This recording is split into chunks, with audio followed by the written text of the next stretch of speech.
Fique agora com o Filosofando no Botequim, argumento e apresentação do jornalista Avelino Ferreira. Bom, Avelino, então eu podia aproveitar e fazer um retrospecto ligeiro, como Isso. a gente houve um problema aí no início da gravação, Isso. só para falar do começo. Tá. Você tinha me pedido para contar como é que eu comecei em jornalismo. Você nasceu em Campos, foi para Minas. Eu nasci em Campos, com 2 anos minha família mudou para o sul de Minas, eu morei lá dos 2 aos 14, a gente voltou, aí eu fiz o liceu, 8ª série, achei que um dia ia ser funcionário da Petrobras, fazer concurso público, fiz a Escola Técnica Federal de Campos, que já mudou de nome, virou outra coisa, eletrotécnica, mas não era a minha, e eu, no 3º ano, eu decidi fazer jornalismo, né? E fiz vestibular para comunicação e para direito, acabei passando nas duas, né? Direito seria, Levi Quaresma era o diretor da faculdade, mas depois ele se tornou meu professor na Faculdade de Filosofia de Campos, que tinha uma disciplina de direito, que dá noções básicas de direito para jornalista, jornalista escrever menos bobagem do que costuma escrever, né? E aí, lá você teve 2 professores excelentes, que é Edinaldo. Tive 2 professores, bom, os professores todos sempre marcam, né, de alguma forma. Sim. Mas 2 especialmente, Orávio de Campos Soares, né, que já tem uma longa carreira aí em jornalismo e teatro, e a Edinaldo Almeida, que era professora de português também, com quem eu tenho contato até hoje, virtualmente, né, uma pessoa que eu tenho grande admiração, e que me, de certa forma, estimularam muito, assim, intelectualmente, em termos de indicação de leitura, de estarem abertos para conversas. E eu, no primeiro ano da faculdade, eu comecei a trabalhar na TV Norte Fluminense, como coordenador de programação. Era uma função técnica, não tinha nada a ver com jornalismo, mas como a TV Norte Fluminense era do mesmo dono, né, e lá funcionava a televisão, a rádio, a Cultura M, né, e a Rádio Jornal Fluminense, que era FM. E havia um jornalista também, um amigo meu, que eu infelizmente não vejo há muitos anos, que eu considero o meu padrinho no jornalismo, que é o Juscelino Rezende. Ele trabalhava na Rádio Cultura, e como o Telex, né, na época do Telex, ficava na sala em que eu trabalhava, Juscelino ia lá para pegar algum material, alguma mensagem que chegava, aí a gente se conheceu, ele soube que eu fazia jornalismo e me convidou para fazer um estágio como redator na Rádio Cultura, AM, sob a supervisão dele. Então foi ele que me deu a primeira noção mesmo de como escrever uma notícia, né? A gente pegava o jornal e lia a matéria e fazia um resumo em 5 linhas, que eram para os locutores falarem no ar. E ele também trabalhava no jornal A Cidade. E aí, quando houve uma vaga, ele indicou meu nome, e aí eu fui lá conversar com o Hélio Cordeiro, achando que ia só conversar, e já saí com uma pauta.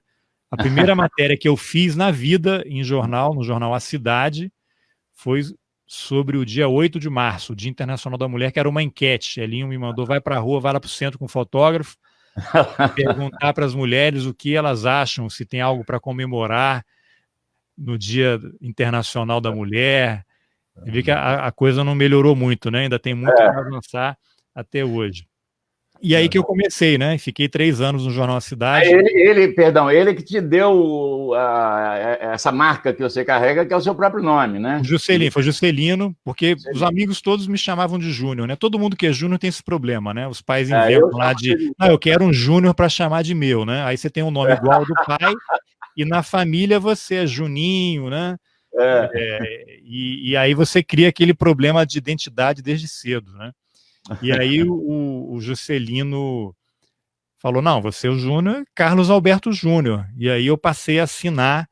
Ele foi não apenas o meu padrinho no jornalismo, como ele que criou o nome de guerra que eu uso até hoje, Carlos Alberto Júnior, graças ao Juscelino, com quem aprendi muito também. E fiquei 3 anos lá no Jornal A Cidade, trabalhando com o Elinho, um profissional exemplar em termos de caráter, de competência, de texto, né? Uma cultura também enorme. E tenho contato com ele até hoje. Eu vou pouco a Campos, porque eu moro fora do Brasil atualmente, e sempre que eu vou, eu tento me encontrar com ele. De vez em quando não dá, porque você fica um tempo fora, você arranja briga com todo mundo, né? Porque você tenta encontrar todo mundo, não consegue, fica todo mundo furioso com você. mas a gente fala pelo WhatsApp aí, por e-mail, é uma pessoa que eu tenho grande respeito e admiração.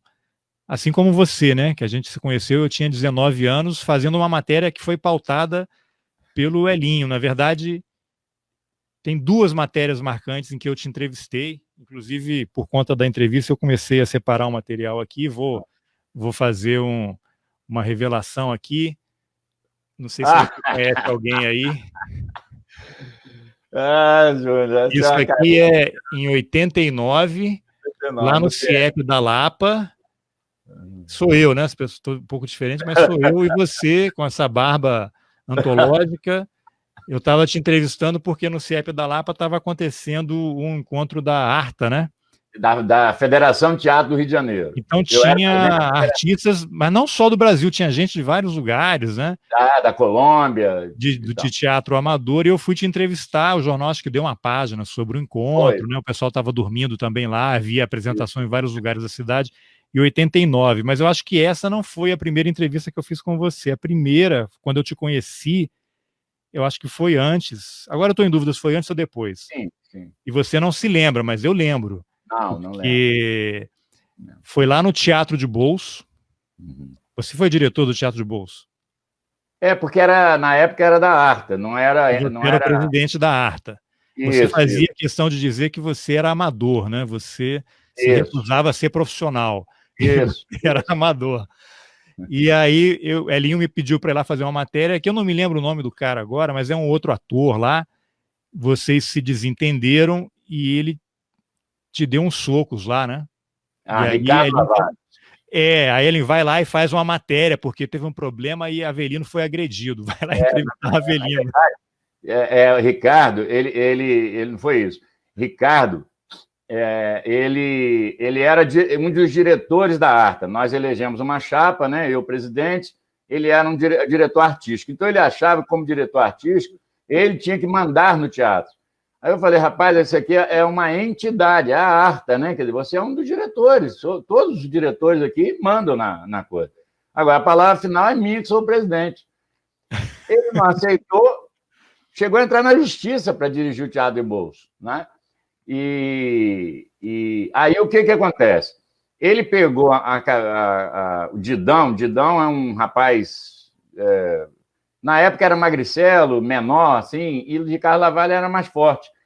Ele pegou a cabeça de Didão e bateu na máquina de escrever, e aí quando eu cheguei depois, vejo aquela porção de sangue no chão, assim, entendeu?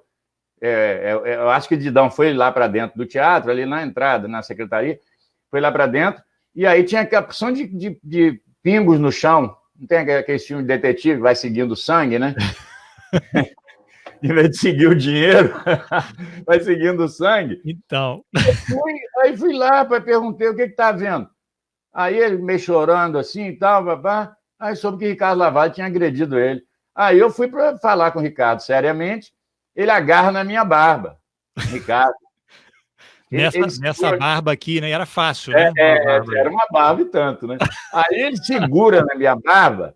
Você sabe que machuca o rosto se você puxar, né? Óbvio. Né? Então, ele não puxou, é impressionante. Ele, com muita raiva, ele agarrou aquele maço de barba, assim, segurou e ameaçou me dar um soco, entendeu? Mas não deu. Aí ele me largou, assim, de repente, e saiu. Então, quem buscar nos arquivos aí do Jornal A Cidade vai encontrar a matéria que eu fiz com esse registro. E foi aí que eu te conheci. Você me fez lembrar disso agora, porque, na verdade, já assim, a memória falha, já tinha esquecido. Eu sei que eu roguei uma praga em Ricardo, porque Ricardo veio do Rio de Janeiro e nós demos toda a cobertura a ele aqui. Toda a cobertura, né? E pela ARTA. Porque a peça que ele trouxe foi excelente espetáculo, que ele fazia um sucesso a nível nacional com teatro infantil. Ele já foi página inteira do Jornal do Brasil, página inteira do Jornal o Dia, apresentou-se em Manaus, ele apresentou no Rio Grande do Sul, ele fazia muito. E aqui ele tinha um público enorme infantil, que inclusive vários artistas de campo trabalharam com ele, inclusive Rosinha, que foi governadora, trabalhou com ele, não é? A minha esposa, na época, Vera, trabalhou com ele. e tantas pessoas, né? Ele tinha um grande público. Bom, mas ele resolveu ficar em Campos, quer dizer, o grupo foi embora, ele ficou. Quem deu cobertura a ele foi eu, ele ficou lá em casa um tempo, minhas filhas nasceram e tal, ele batizou uma, a Maria, mais velha, ele é padrinho e tal. Nesse momento, porque eu julgo muito, eu não julgo as pessoas, mas eu exijo muito do caráter delas. Para mim é a questão de caráter.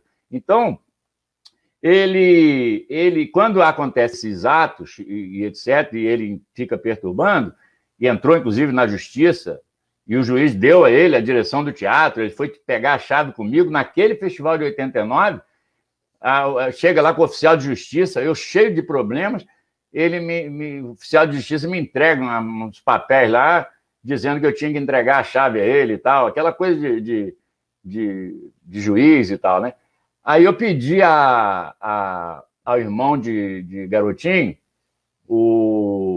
que era advogado, não é? Nelson Naim. Nelson Naim, então, faz uma defesa e prova o seguinte, que não existe diretor do Teatro de Bolso, não existia isso, entendeu? Ainda não tinha esse cargo, não existia isso.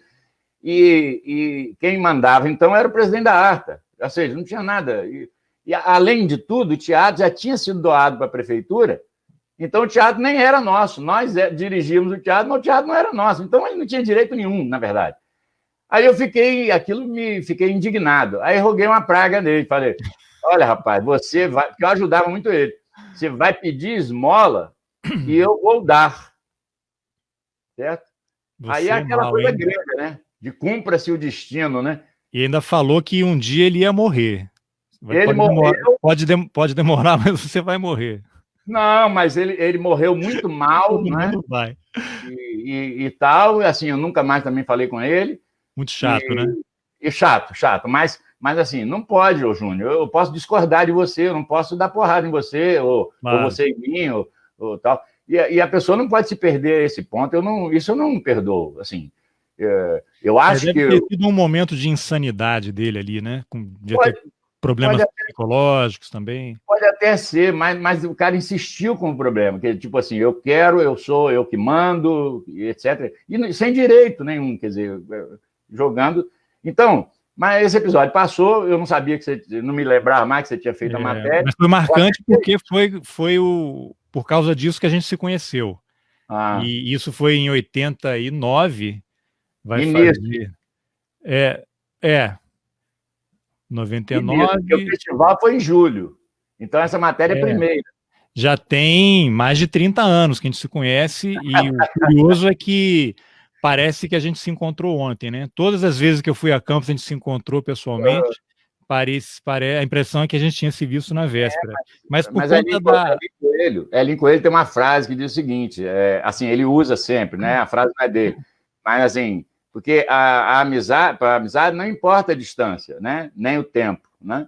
A gente se gosta e pode ficar anos, né, sem se ver, que é o caso nosso. E você tem outros amigos excelentes aqui em Campos, né? Você vê as pessoas brigam para eles em breve. Uhum. Mas aí vamos dar uma continuadazinha, porque isso interessa a sua história. Olha. Só para mostrar aqui, Avelino, porque você mencionou uma pessoa que está nessa foto que foi meu professor na escola técnica. Elinho, rapaz, tá ali com o bigode. Eu estou bem atrás dele ali, ó, com a camiseta branca por baixo do jaleco. Ele dava aula daquela coisa imposta pela ditadura, porque isso daí foi 87. 87, eu estava no último ano da escola técnica, e Elinho dava aula, não sei se era de EPB, Estudos de Problemas Brasileiros, aí ele tentava falar da ditadura, não, tinha OSPB, e no último ano eles criaram tinha uma disciplina que era EPB, Estudos de Problemas Brasileiros. Isso. E aí ele foi meu professor lá na escola técnica, e aí pessoas que eu mencionei, então aqui, ó, isso aqui é uma foto histórica da redação da cidade, já lá na 28 de março. Rapaz. Juscelino Rezende, eu e Antônio Fernando. Antônio Fernando. Você vai mandar essa foto para mim, eu vou publicar. Publica você no Facebook, ou eu publico. com máquina de escrever, para quem não conhece, para quem só viu em filme, né? Esse pessoal novo. Aí Rapaz, tem uma. Aqui, ó, isso aqui era na redação do Jornal Cidade, no centro ainda. Aham. Tá lá, É, Juscelino, Ricardo André, isso. Antônio Fernando, Antônio eu. Fernando. Ali era Carlos, esqueci o sobrenome dele, era fotógrafo. Isso. E ali era a Soraya, que era revisora. Acho que ela faleceu Revisor. já. Isso. Esse rapaz alto aqui é cinegrafista, atualmente, né? Há muitos Ah, é? anos.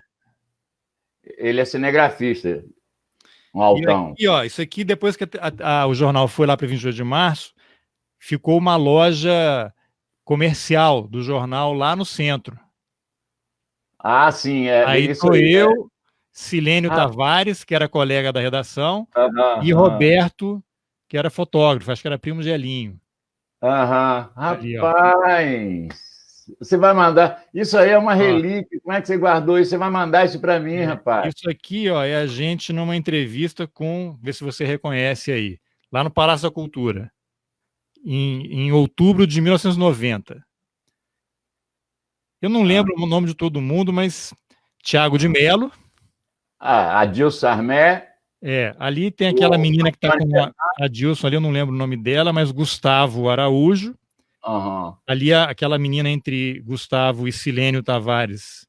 Era uma repórter da Folha, eu não lembro o nome dela, me desculpem aí. Antônio Fernando e eu, cabeludo ali, Isso, atrás de Tiago de Mello. Isso. Eu não estava lá, mas eu me lembro disso. Né? Aí, aqui, ó. Essa aqui o pessoal vai ver uma pessoa que é famosa em Campos hoje aí, ó. Vamos ver se o pessoal lembra. Eu não, que eu sou apenas um repórter antigo. Mauro Silva. Mauro Silva. Ele era repórter da TV. Wallace, né? É o Wallace? Não. Não. Esse Antônio barbudo. Fernando. Acho que é o Wallace, não lembro. Agora, ó, tinha um que era Fernando, professor de história e repórter de rádio, que tinha uma voz Isso. grossa. Antônio.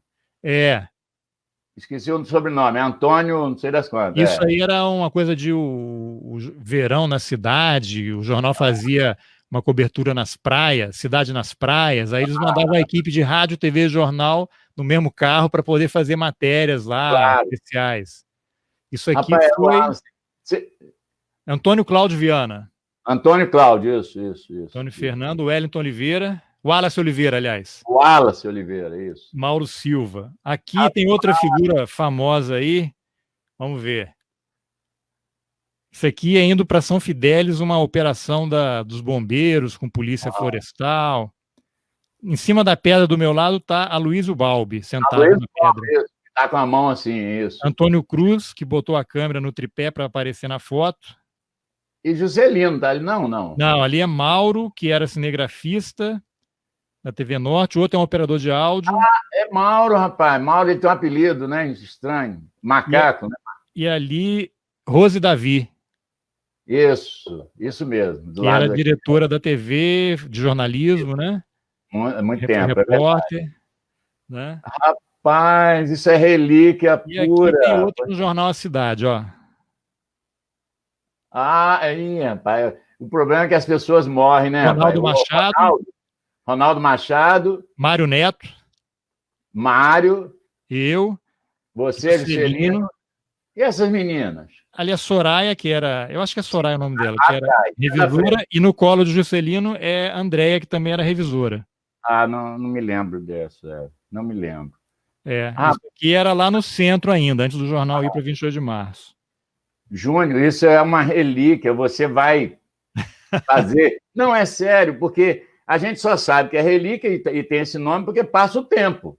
Né? No momento em que ocorre, é tudo normal.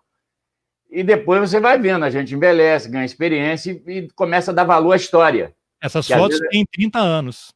Pois é, você vê. Então, e como nós não mudamos quase nada, mas muita gente muda.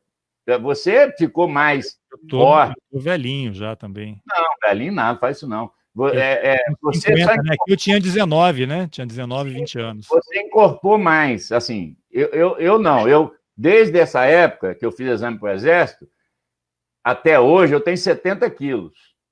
Eu nunca alterei, entendeu? Eu mantenho. Mas isso é muito difícil. Horário também mantém, você sabe. Mas, mantém não, horário era mais fino que você, que nós. É o metabolismo também, né? São vários fatores, né? Claro, questão genética. Alimentação. Isso. Agora, alimentação e tal. Mas aí tem aquelas pessoas que dão uma tristeza muito grande, que as pessoas morrem, né? Como é o caso de Ronaldo aí. Ronaldo eu nem sabia. Também muito. Depois que eu saí de Campos, eu acho que eu vi 1 ou 2 vezes quando eu estive lá no jornal visitando o pessoal. Ele cobria a polícia, era repórter policial. Ele fazia um programa de rádio também, que ele tinha alguns bordões, né? E ele falava: só não mando a minha sogra para o inferno porque eu tenho medo, tenho pena do diabo. No jornalismo, ele fez algumas besteiras, mas ele era mais de rádio, né? Ele gostava de rádio e tal. O Wallace também faleceu, né? Eu também não sabia. O Wallace Oliveira. Quer dizer, então você vê, Horário é que se mantém ainda, né? Assim, firme, forte, né? É o mais velho de nós todos, né? E tal. Mas você vai fazer um favor para mim, para nós, para a memória, né? Ou você publica e eu reproduzo, ou... Eu te mando, eu escaneio aqui e te mando. Isso, então me manda, porque isso aí é uma relíquia. Eu vou até... Você me deu uma ideia. Eu vou publicar, assim, várias fotos de amigos, né? Assim, mas tudo bem, vamos à história aqui, que é a sua. Que, na verdade, você está inserido nisso tudo aí, né? Porque você vai para o Rio, olha só, você se lança... Eu fui para o Rio, São Paulo, né? Fui para São Paulo. Você se lança, e aí, quando eu te visitei em São Paulo, que eu fiquei lá com o Yuri, eu fui na operação do meu filho, né, que nasceu com lábios leporino, ou fissura lábio-palatal, e o melhor tratamento ainda é Bauru, né, que dentro da universidade, né? Um hospital universitário que tem lá, só para cuidar de problemas, anomalias da face. E a primeira vez que eu fui, eles marcam a data lá e a gente não sabe que o Rio de Janeiro é completamente diferente de São Paulo. Frio intenso em São Paulo, à noite é uma loucura. E eu preocupado, porque gripado eles não faziam a cirurgia, entendeu? Então, eu acho que o Yuri tinha 4 meses quando ficamos na sua casa. Ele era recém-nascido. Vocês ficaram lá no meu quarto, que não tinha nem cama, né? Eu dormia num colchão. Isso. Aí eu levei um aparelho que meu amigo Dedé, que não é aconselhado pelos médicos, mas Dedé falou que funcionou para a filha dele, e levei para esquentar, né? Um vaporizador. Porque não dava para seguir para Bauru. E na época, Júnior, você vê como é que as coisas são velozes hoje, né? O carro a gás, aqueles táxis e tal, com muito frio, não pegava. Entendeu? Não conseguia ligar o carro. Por isso que tiveram fazer o tal do híbrido e tal, gasolina, e, né, você ligava na gasolina e passava para álcool, né? Era o álcool. Então, depois virou etanol, né? Essa coisa, mas era álcool. Você foi no carro emprestado por Fernando Leite, né? Fui no carro emprestado por Fernando Leite, porque como é que eu ia com uma criança pequenininha daquela, com dificuldade de mamar, né, etc e tal, com a boca toda aberta, céu da boca não tem, de ônibus, né, para fazer baldeação e tal. Então eu pedi a Fernando Leite, ele me deu, me emprestou o carro, que até tive problema na volta, porque na volta uma pedrinha quebrou o para-brisa. E você não sabe. Eu, fugindo da BR, eu entro, então, para Volta Redonda. Em vez de vir para atravessar a ponte Rio-Niterói, eu falei, vou ser parado sem o para-brisa. Eu entro pelo interior, ali por Volta Redonda, eu não me lembro agora qual é o município. Quando eu entro, uma droga numa barreira lá que me para, federal, eu falei, pô, sou azarado mesmo. Aí me multou, mas me deixou prosseguir por causa da criança. E estava já tarde, eu paro numa cidadezinha, e o cara falou, ó, aquele cara ali mexe, muda lá, né, troca o para-brisa, bota outro e tal. Aí eu fui lá, só que eu não tinha dinheiro. E o cara falou, eu não posso fazer de graça para você, que a gente nem ia se ver mais, eu não tinha nem cheque, eu não tinha dinheiro, na verdade. Então, porque eu fiquei muito mais tempo em Bauru do que eu previsto, né? Fiquei 14 dias e estava previsto 5 dias, entendeu? Eu gastei tudo que eu tinha e não tinha mais. Ninguém todo mundo que ficou de mandar o dinheiro para mim, assim, inclusive oficial, né, que tem, você sabe, uma ajuda governamental, não mandou. Eu fui, dei o meu relógio pro cara, eu acho que eu peguei alguma coisa de Marta também, entreguei, quer dizer, dei uma joia, entendeu? Assim, falei, ó, o que eu tenho é isso, né? Aí ele com pena, na verdade, o que nós demos era mais do que o valor em dinheiro. Mas você sabe que as pessoas ficam desconfiadas e jogam ali e tal, né? Mas aceitou o escambo lá. Isso, fez um escambo. Então ele bota outro para-brisa e nós chegamos à noite aqui em Campos e foi a salvação. Mas ele deixou a gente vir por causa da criança, ele ficou com pena, né? Porque Yuri recém-operado, né? Recém-cirurgiado, muito pequenininho, e a gente ia ficar numa cidade estranha e sem dinheiro, né? Então eu prossegui. Mas vamos lá. Fiquei na sua casa e fui para Bauru. E você tinha um amigo até que morava lá. Eu dividia o apartamento, né? Com o apartamento. E aí depois a gente ficou quase sem contato. E aí eu soube que você estava trabalhando em São Paulo, ficou trabalhando em São Paulo, continuou trabalhando em São Paulo. Como é que foi essa caminhada em São Paulo? Porque quando você foi, eu já estava morando lá, né? Eu trabalhava no jornal A Cidade e eu fiz um teste lá para estágio no jornal o Globo, né? Pedi licença lá para Elinho, fui lá para o Rio, peguei um ônibus para fazer a prova e voltei no dia seguinte, mas acabou que eu não fui selecionado. Aí, tempos depois, alguns meses depois, Eduardo Ribeiro, que era um jornalista aí, amigo nosso, era repórter de esportes lá no jornal, ele sentava, acho que do meu lado lá, a mesa dele ficava ao lado da minha, e o jornal, não existia internet, né? O fax estava começando, mas tinha um telex, né? Aquela máquina que chegavam as notícias das agências, né? E o jornal, a cidade assinava, acho que a Agência Estado. E aí o Eduardo, que fechava a página de esporte, ele era o editor e o repórter de esportes, ele toda hora ia lá para ver se tinha chegado matéria de futebol, tal, para ele fechar a página. Aí um dia ele chegou para mim, ó, não é você que estava querendo fazer um curso aí, e me entregou um pedaço do telex que ele tinha visto lá, que era o Jornal do Estado de São Paulo, que tem um curso, chama Curso Intensivo de Jornalismo Aplicado, que é um curso que começou em 1990. Tinha até um colega da Folha da Manhã, esqueci o nome dele, e ele tinha feito o primeiro curso, eu nem sabia. E aí eu me inscrevi para fazer o segundo curso, que começava em agosto de 91. Fiz a inscrição, fui para São Paulo fazer a primeira prova, eram centenas de pessoas lá numa faculdade, lá no Colégio Objetivo, né? Gente do Brasil todo fazendo prova, eram 30 vagas só.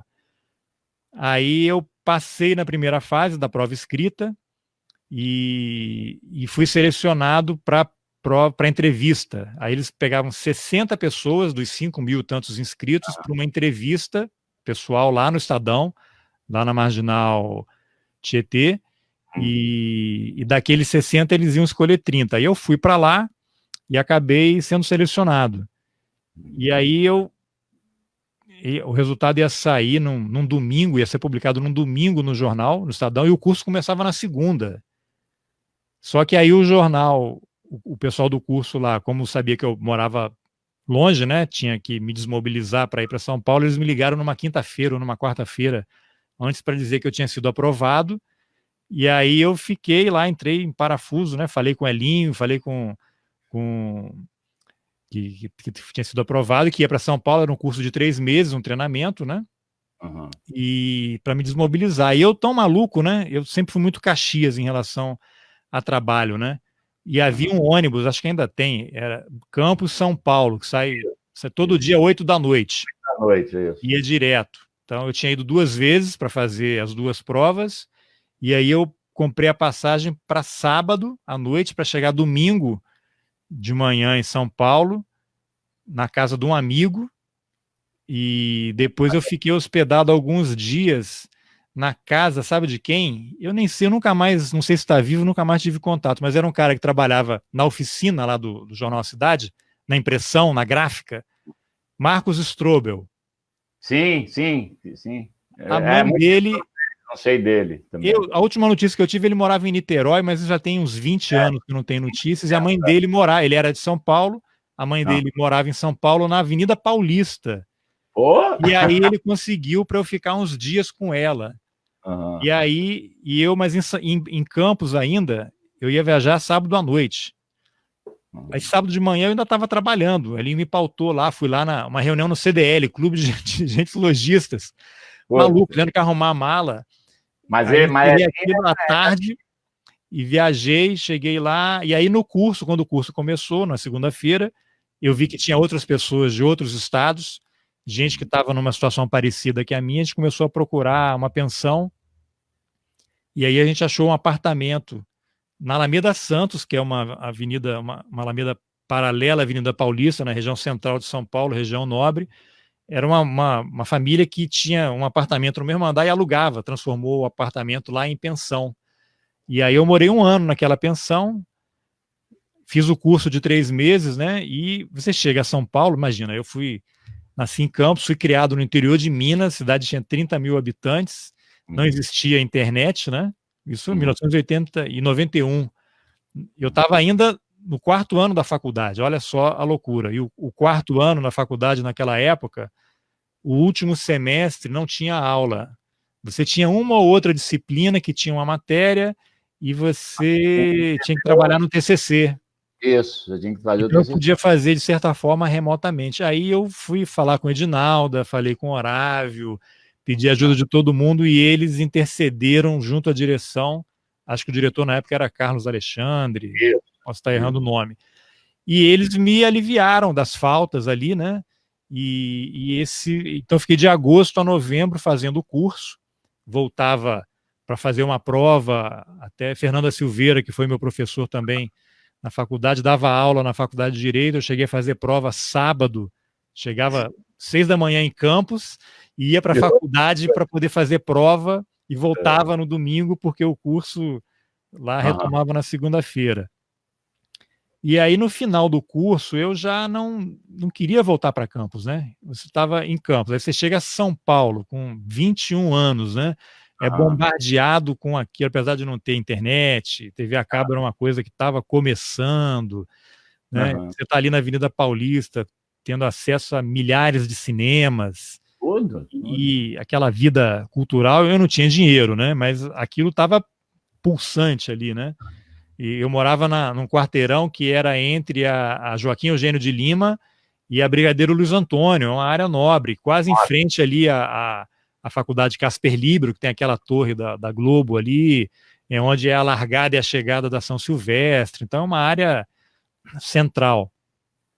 E aí no final do curso eu já estava disposto a continuar em São Paulo. Aí eu e um amigo, a gente começou a procurar emprego, né? A gente ligava para as redações, né? Imagina, não tinha e-mail, não existia nada disso, ficha telefônica, ia para o orelhão e ligava para tentar falar com o chefe da redação e pedir uma conversa para deixar o currículo, né? Queria passar para deixar alguns nem atenderam, outros não receberam, mas vários receberam, né? Estava terminando o curso do Estadão, que era um jornal respeitado, né? Respeitado, e um curso também, um curso muito interessante que existe até hoje, já está quase 30 anos de curso aí. E aí a gente foi a várias redações, deixamos o currículo e tal, e um dos jornais que a gente foi a Gazeta Mercantil, que não existe mais, mas era o grande jornal de economia do país. Sim. Quando surgiu o Valor, o jornal quebrou, não existe mais, mas o jornal Valor Econômico, por exemplo, ele foi montado com praticamente 90% das pessoas eram pessoas da Gazeta, um jornal que revolucionou a cobertura de economia no Brasil. E a gente foi lá ao jornal, porque a gente soube que 2 colegas no curso já estavam trabalhando lá na Gazeta, e falaram, olha, tem vaga lá. E aí a gente foi deixar o currículo. E eu e um amigo que estava indo a todas as redações, a gente combinou de ir lá, e um terceiro que também morava na pensão, grande amigo meu até hoje, falou, vocês estão indo lá, eu também vou. Ele não tinha ido a nenhuma outra redação, né? Ele ouviu e foi lá com a gente. Aí na hora, a gente foi entrevistado pela secretária de redação, e aí na minha vez ela perguntou, e você fala inglês? Eu falei, não. Ela, sinto muito, eu sou muito sincera, se você não fala inglês, impossível. Eles tinham 3 vagas, os meus 2 amigos foram contratados e eu não. Uma grande decepção, aí eu fiquei arrasado, né? Fiquei arrasado. E aí, mas o curso já tinha acabado, né? Já tinha acabado o curso quando aconteceu isso. E a minha ideia era, acabou o curso, eu vou ficar aqui uma semana, duas, distribuindo currículo. Se não der certo, eu tento no Rio, porque eu queria sair de Campos. Achava que era importante, era o momento. Eu precisava dar um salto na carreira e na minha vida também. E aí, quando a gente ficou procurando os lugares, eles foram contratados, eu não, e aí eu continuei. Tinha um lugar que era a Rádio Bandeirantes, que eu tinha ligado e o cara não me recebeu. Não, eu estou numa reunião aqui hoje, não posso te atender, não é má vontade não, não sei o quê. Aí na sexta-feira, numa sexta-feira eu ia voltar para Campos num sábado. Na sexta-feira, véspera do meu retorno, eu falei, vou ligar para esse cara de novo, né? Liguei e ele aceitou me receber. Aí eu contei a história, deixei o currículo e tal. Ele, olha, não tem vaga aqui. Foi em 1991, era governo Collor, a economia estava muito mal, muita demissão. E ele ficou, acho que, sensibilizado pela minha história. Quando eu cheguei de volta à pensão, já para arrumar a mala para viajar no dia seguinte, tinha uma ligação dele, um recado. Aí eu liguei de volta, ele, olha, eu tenho uma amiga que tem uma assessoria de imprensa, liga para ela agora que ela tem uma vaga de estágio. E a assessoria ficava tipo a 4, 5 quarteirões da pensão que eu morava. Eu fui lá, me deram um teste, escreve aqui uma matéria com esses dados aqui e tal. Aí eu escrevi, ela falou, mas a gente vai dar a resposta na segunda-feira só. Aí eu voltei para Campos. Eu voltei para Campos para pedir demissão sem saber o resultado.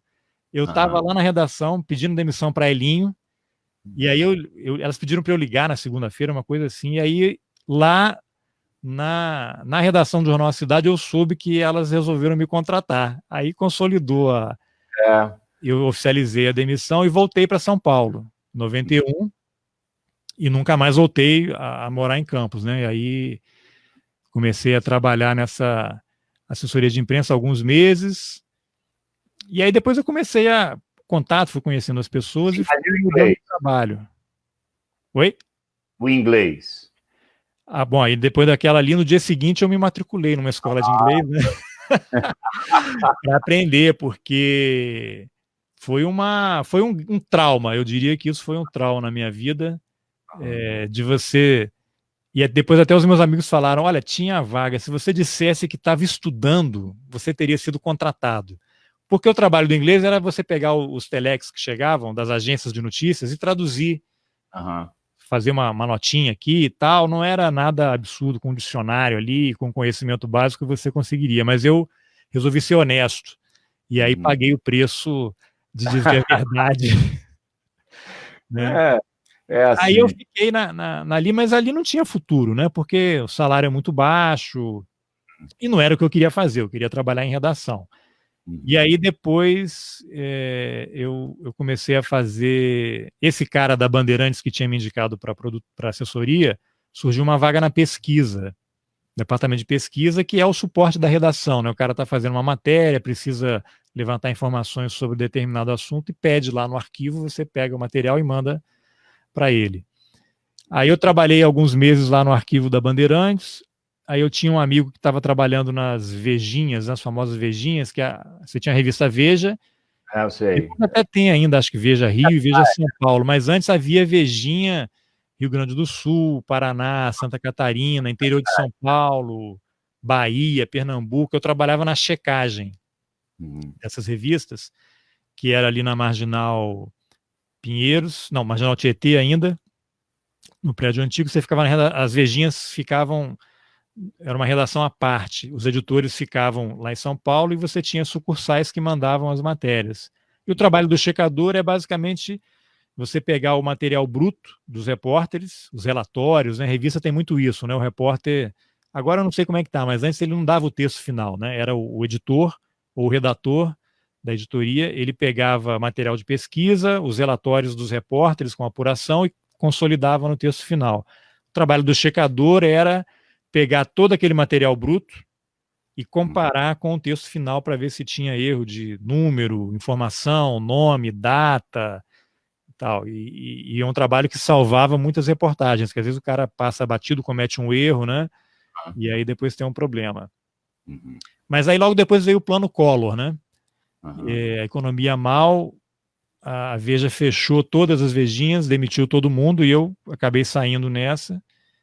Aí fiquei uns meses trabalhando como redator na Rádio Jovem Pan, no Jornal da Manhã. Eu trabalhava de madrugada. Entrava meia-noite, ficava até 6, 7 da manhã. Trabalho bem árduo, assim, mas também pegando o jornal e fazendo notinha para os apresentadores lerem de manhã.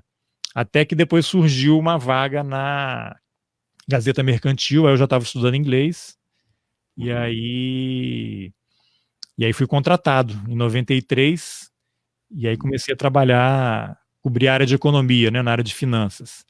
Aí depois foi uma sucessão, né? Aí eu fui para a Agência Globo, em São Paulo, quando eles criaram o serviço em tempo real para competir com a Agência Estado, que tinha o Broadcast, que é um serviço de informação para mercado financeiro.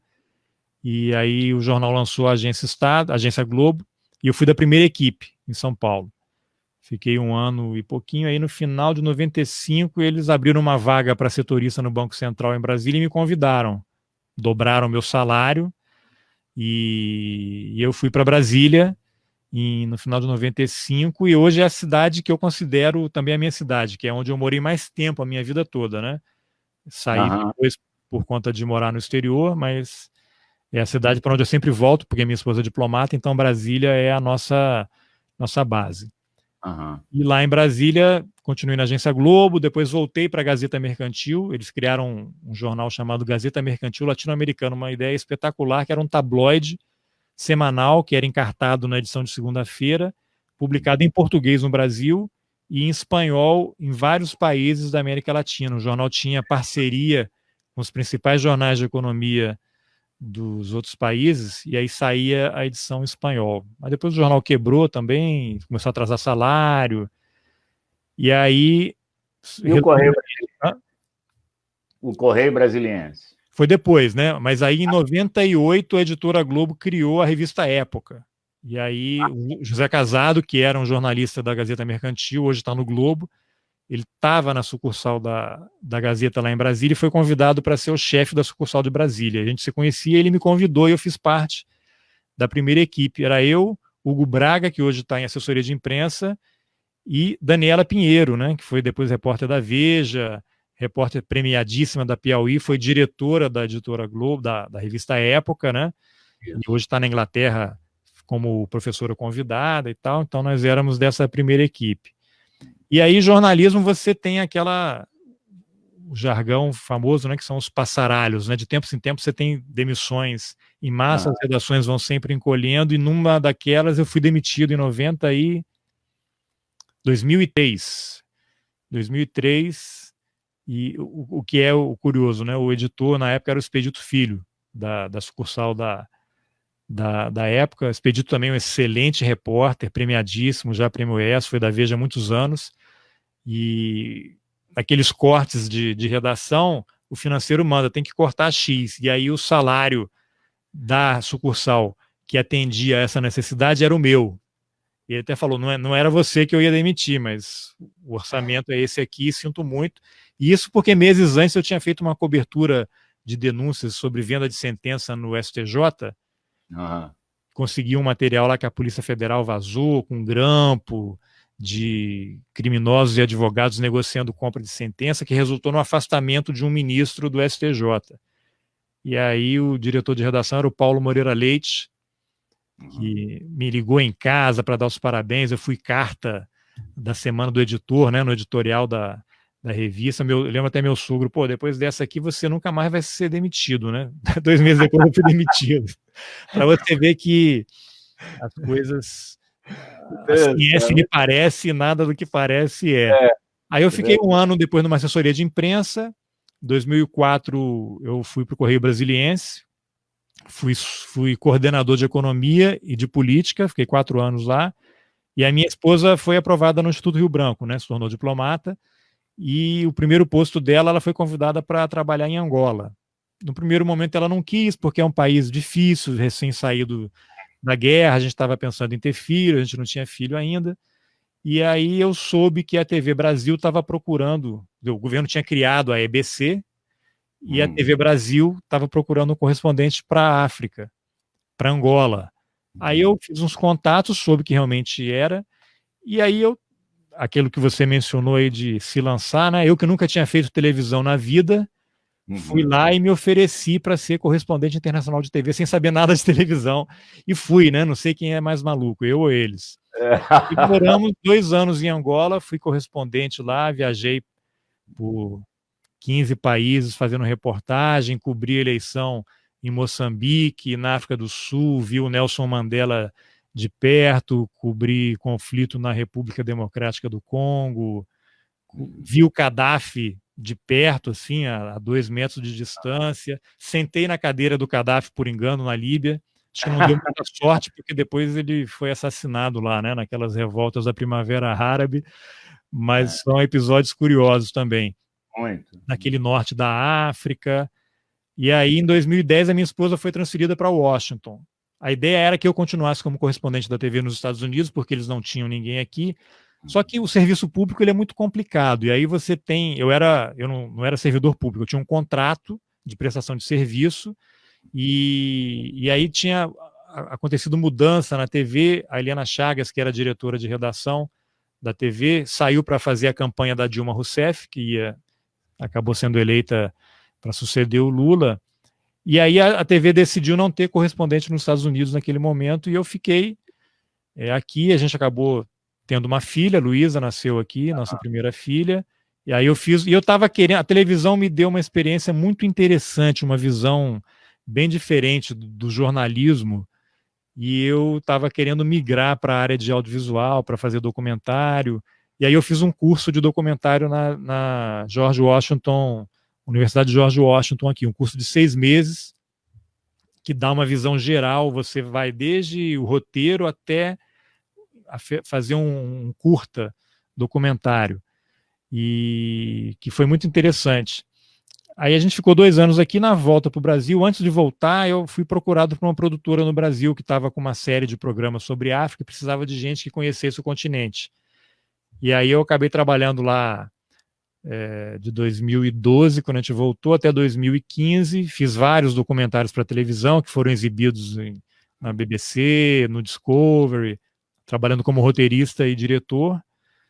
E em 2015 eu saí da produtora, desenvolvi um projeto sobre o Cabo Anselmo. O Cabo Anselmo, para quem não conhece, era o líder dos marinheiros em 1964, liderou a Revolta dos Marinheiros, que foi um dos episódios que desencadeou, ou usado como pretexto, né? São várias teorias aí, para o golpe de 64, que derrubou o Jango, e ele era o presidente da Associação dos Marinheiros, acabou sendo preso, fugiu da cadeia, foi para Cuba, treinou guerrilha, voltou para o Brasil, foi preso pela equipe do delegado Fleury, e depois ele se tornou um delator, né? Continuou infiltrado nos grupos de esquerda, entregando as pessoas. As pessoas tinham um ponto com alguém, encontrava com o cara, e o cara começava a ser seguido, e aí a polícia ia desmantelando, né? Então é uma série documental de 5 episódios, a HBO que está inédita ainda. A gente terminei isso em 2018, pouco antes de voltar a morar aqui nos Estados Unidos. E está numa fila aí, porque a HBO tem produções do mundo inteiro, né? O tempo todo acontecendo, mas tomara que esse ano, no começo do ano que vem, seja exibido. Quando você já falou isso para mim, não sei se foi aqui em Campos, e eu fiquei curioso, claro, né? E tal. Não, quando eu estive em Campos, ainda era uma ideia. A HBO ainda não tinha topado o projeto. Depois desse encontro, foi até na Associação de Imprensa Campista que eu fiz uma apresentação por conta de um outro projeto, que era um livro sobre ex-guerrilheiros da América do Sul, que eu até fiz uma vaquinha virtual aí, né, o famoso crowdfunding, para viajar. Eu fui para o Paraguai, Bolívia e Venezuela. Várias pessoas contribuíram. Aí eu quero registrar que eu não dei o calote, não foi um golpe. O livro vai sair, vai só demorar um pouco mais, porque no meio do caminho veio o projeto do Cabo Anselmo. Imagina, são 5 horas de documentário. As pessoas não têm ideia, eu trabalho com mais de 50 pessoas entrevistadas, viagem, arquivo. Nesse meio tempo, eu tive mais um filho, saiu o projeto do Anselmo, a gente se mudou para os Estados Unidos de novo, que a minha esposa foi transferida para cá, e tem essa pandemia. Então as crianças estão em casa, e aí eu estou aqui, minha mulher O trabalha. nome do caçula é qual mesmo? Você falou? Esqueci. Oi? É Luísa e o caçula. Lucas. O Lucas está com 4 anos, então o ano letivo aqui começou segunda-feira. Então minha filha tá na 4ª série, está tendo aula virtual, e o meu filho está em casa.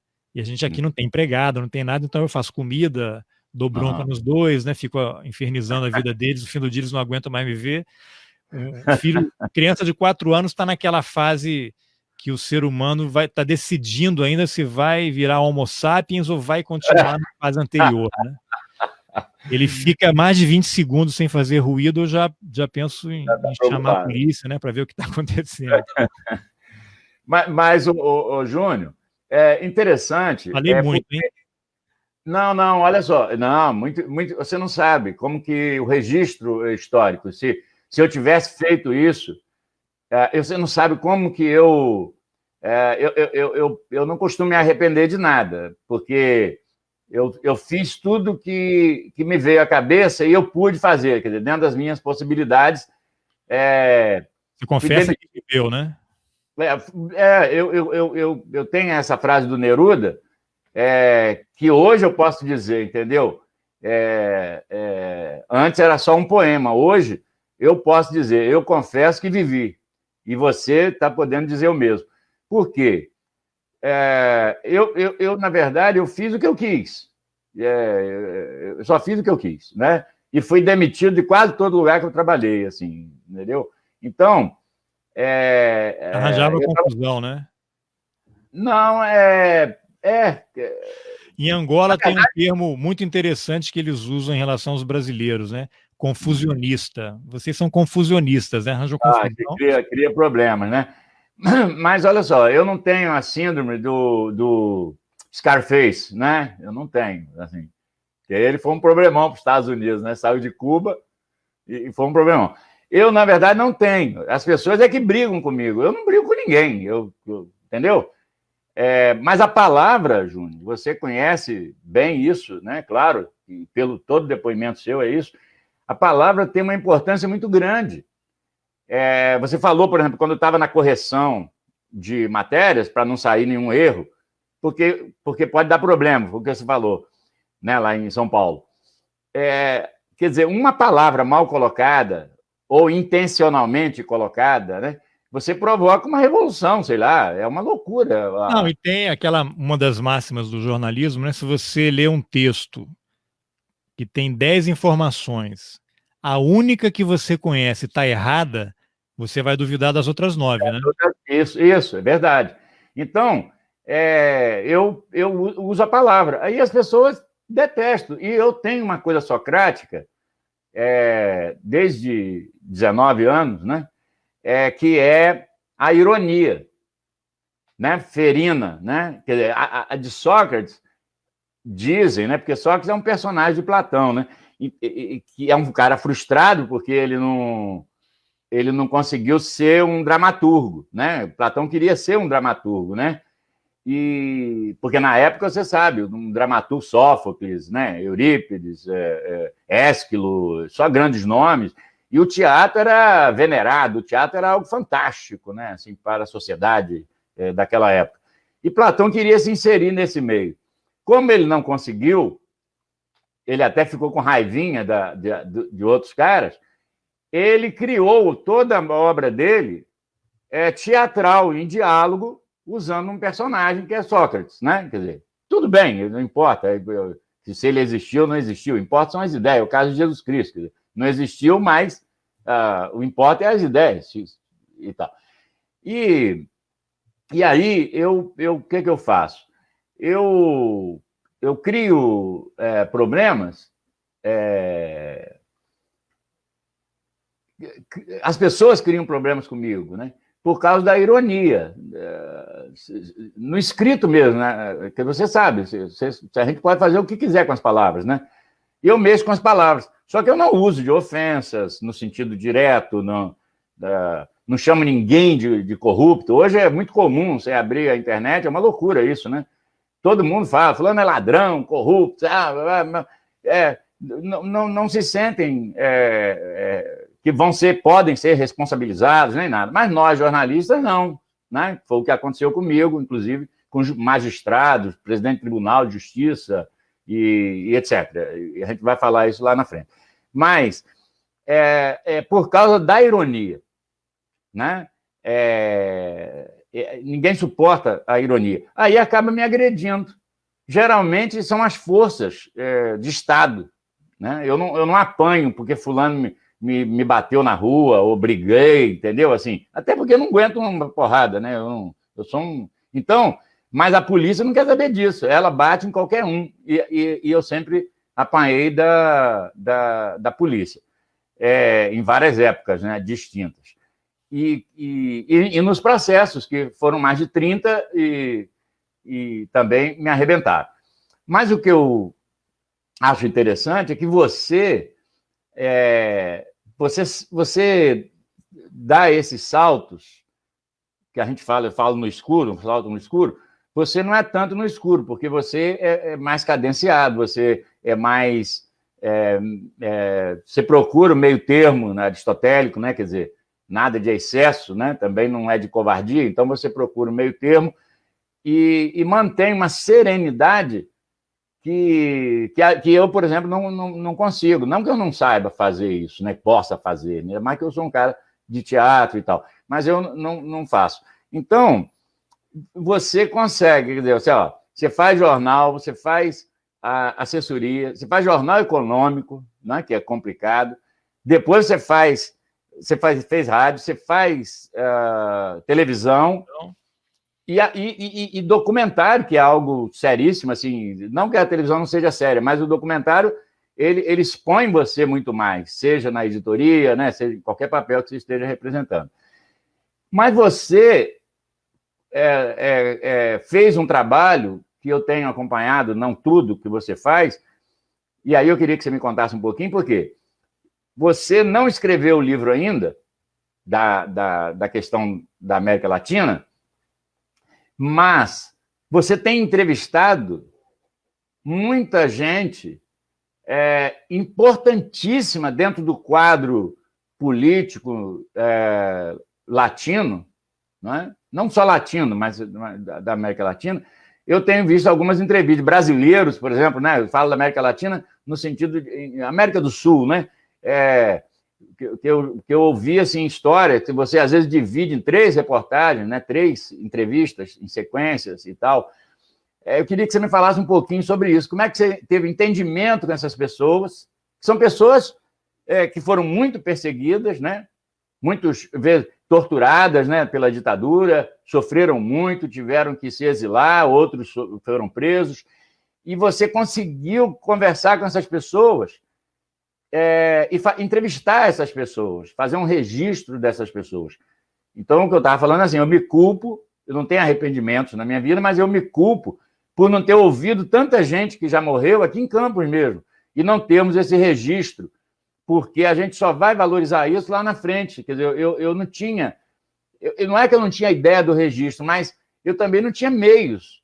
Você falou agora em telex, em botar ficha no telefone, era a nossa época. Quer dizer, se você não tivesse dinheiro para montar câmera, né, e etc., cinegrafia, você não faria um bom documentário. Tentaram fazer... faz com celular. Existem festivais de cinema feitos com iPhone, por exemplo. iPhone, isso, mas hoje a facilidade é muito grande.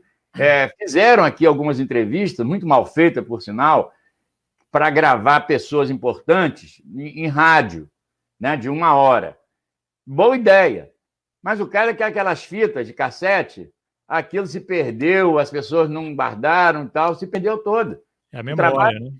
O trabalho que nós fizemos, quando eu estava dirigindo a Câmara, agora, com o doutor Edson na presidência, 2013 a 2016, foi fazer documentários em vídeos. Então, por exemplo, eu tenho a história de Rockefeller, de Lima, né, que foi prefeito, do doutor César Rondes, que foi preso em 69, foi o único campista, né, ele e o irmão. O irmão chegou a ser torturado, Avelino Leôncio, e o César fugiu, né, para a Embaixada do México, saiu daqui numa ambulância emprestada para o Zezé Barbosa, ele saiu como doente para o Rio de Janeiro, escondido, né, como se fosse doente, entrou na Embaixada do México e foi para o Uruguai depois.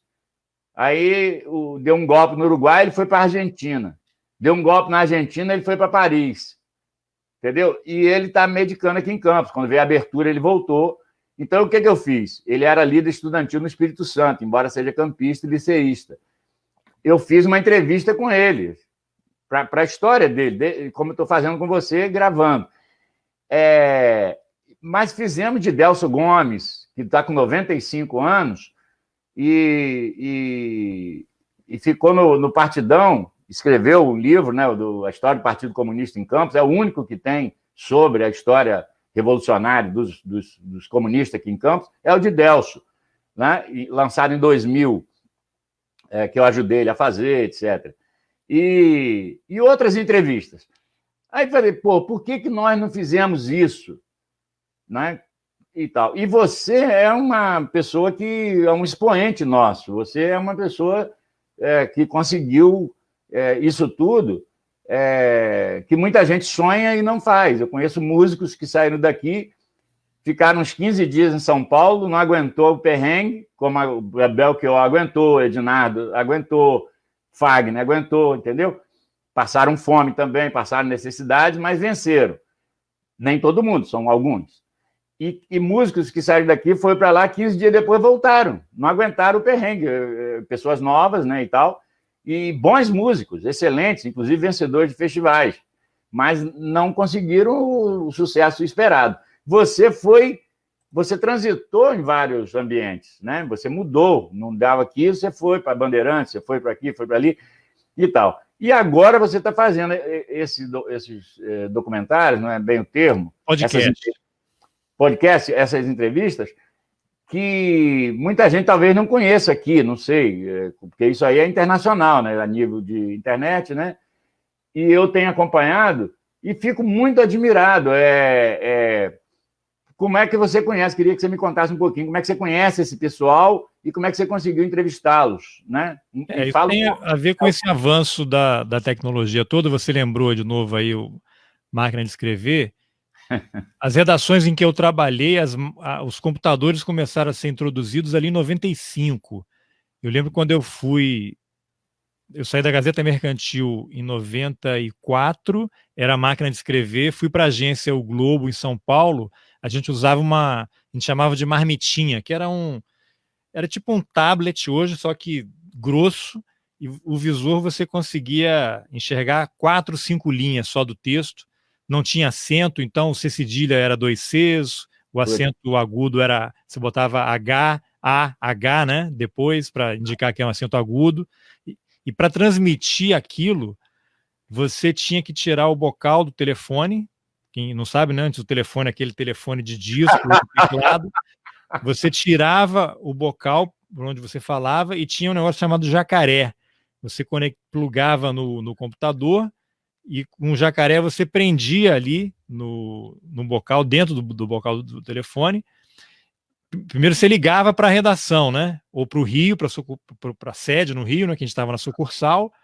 E se estivesse na rua, você pegava um orelhão, algum telefone, tirava o bocal, depois de escrever, conectava ali e falava, ó, vou mandar, hein? Aí o cara dava um sinal que era tipo um sinal de fax. Aí você dava o enter e você via o texto, linha por linha, correndo, ele estava sendo transmitido pelo telefone para a redação. Aí depois vieram os computadores, como a gente conhece hoje, né?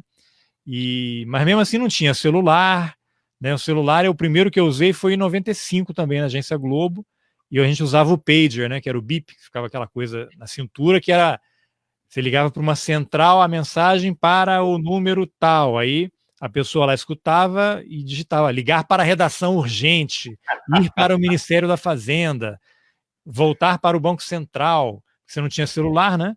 A bateria durava pouco, era aquele tijolão, e nem todas as redações tinham ainda.